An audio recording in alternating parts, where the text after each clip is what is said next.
There has never been a more important time to move in a vegan direction. Whether you're ready to start, restart, or re-energize your vegan or plant-based practice, this podcast is for you. I'm Michelle Olander, life coach, vegan, ADHD matriarch, travel lover, and smoothie loather. And I know that it's the details that get in the way of your vegan journey. But I like to believe that the obstacle is always the way. So every week we meet here where I translate the tools of life coaching and Stoic philosophy. I bring you actionable tips, some laughs, interesting guests, and vegan ideas for everyone at any age. All to help you veg your best. Episode 213, The Wisdom and Opportunity of Being Off Track.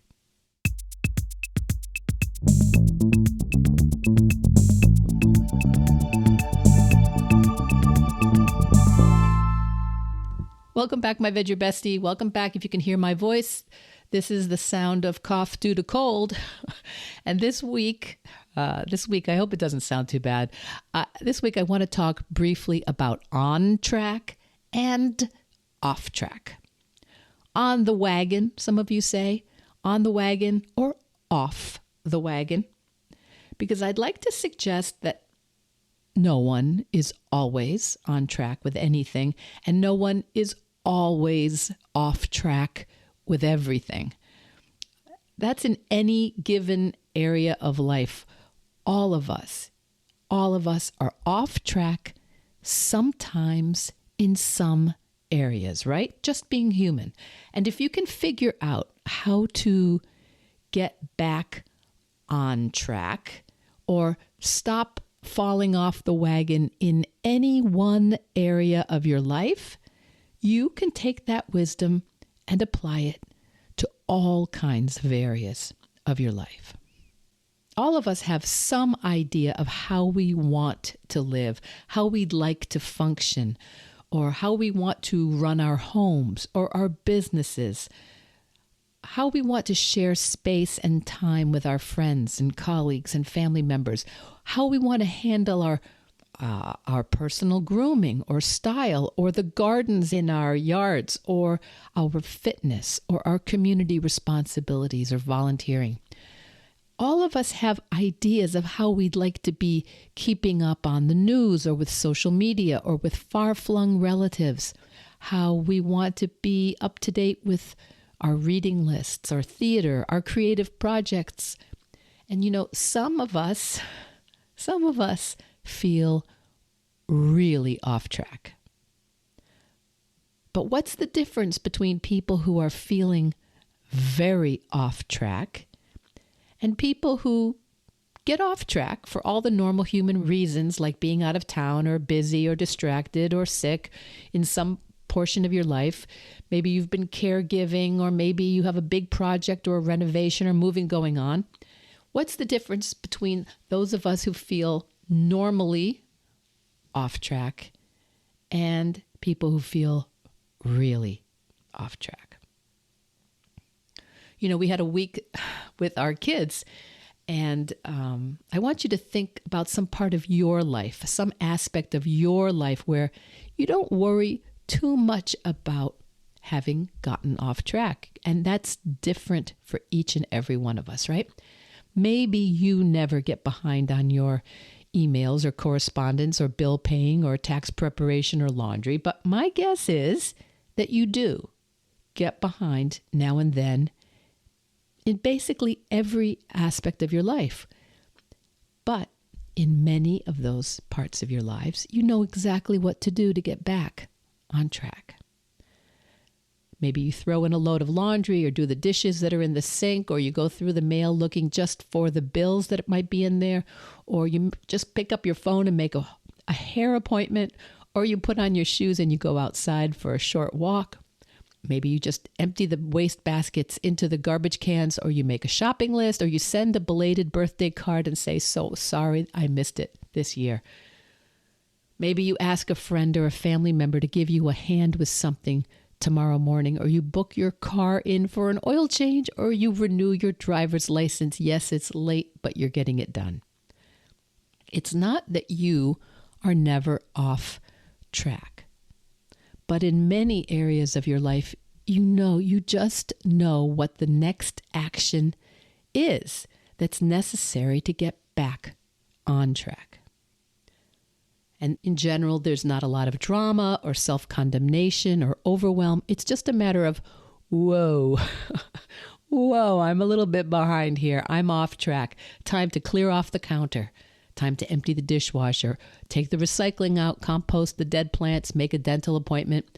And last week, I talked about catch-up days. I talked about how I have been trying this year to catch up with a bunch of rather overdue medical appointments that I had let slide for a variety of reasons. And that took a number of months and phone calls and visits. And no, it's not all finished, but I would say, back on track. Because remember, you're never all finished, right? I don't even think we want to be all finished. All finished means really all finished. So at any given moment, there are things that you are probably a little bit off track with. And I think there is some wisdom and opportunity in paying attention to where you are off track and where you're having trouble or no trouble getting back on track. This past week, we had a bunch of kids here, and we also had what I tend to call the preschool plague. Everyone was sick. Everyone, to some greater or lesser extent, was sick. My husband, who is very seldom sick, was sick. I was sick. And yesterday, the kids and the dogs left, and even though I was sick, I still knew exactly what to do. I went room to room just to make sure all the garbage, the recycling, food, dishes, laundry were out of the rooms, toilets were flushed, and sinks were just basically wiped out. Not perfectly, just a once through. Opened some windows, and I decided what needs to be washed right now. And I threw those things into a load of laundry. No drama, right? No drama. Just make sure there's nothing damp, stinky, or particularly dirty sitting around.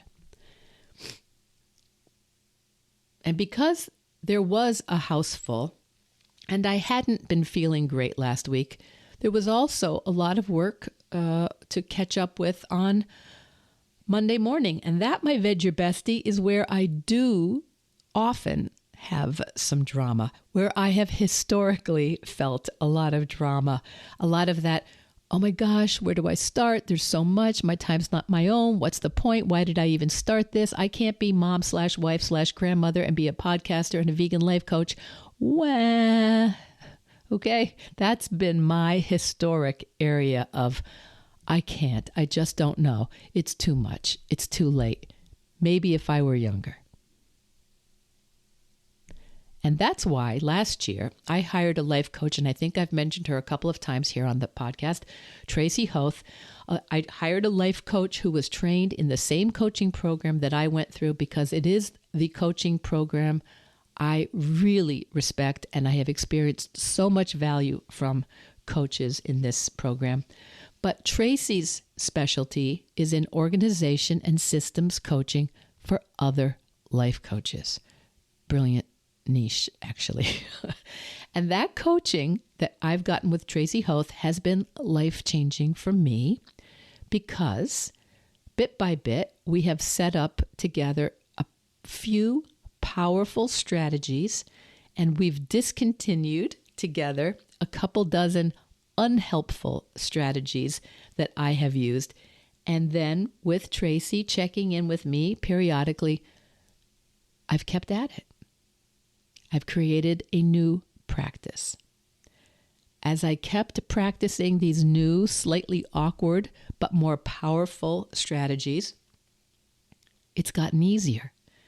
And I've also kept practicing not doing those very very practiced but unhelpful strategies that I had been using, like just writing things everywhere and putting things in a bunch of different apps and not double checking things. So not only did it get easier, but I was able to take on more and more in my work, more clients, more work, more creative projects, and I was able to delegate a bit more. And am I amazing? Yeah, I'm amazing sometimes. But I still have, right now I have still some website drama. But what's really changed is that I don't use overwhelm in my business. I do not use overwhelm in creating this content here at Veg Your Best. I don't use it against myself anymore. I don't use it as evidence that I can't do it, that I'm too old, that it's too late, that I don't have the right skill set. Nope. Sometimes I'm behind and sometimes I'm on track. I just keep recommitting to the things I know help me stay on track and the things that I know that do support me in getting a podcast out to you every week for over 212 consecutive weeks.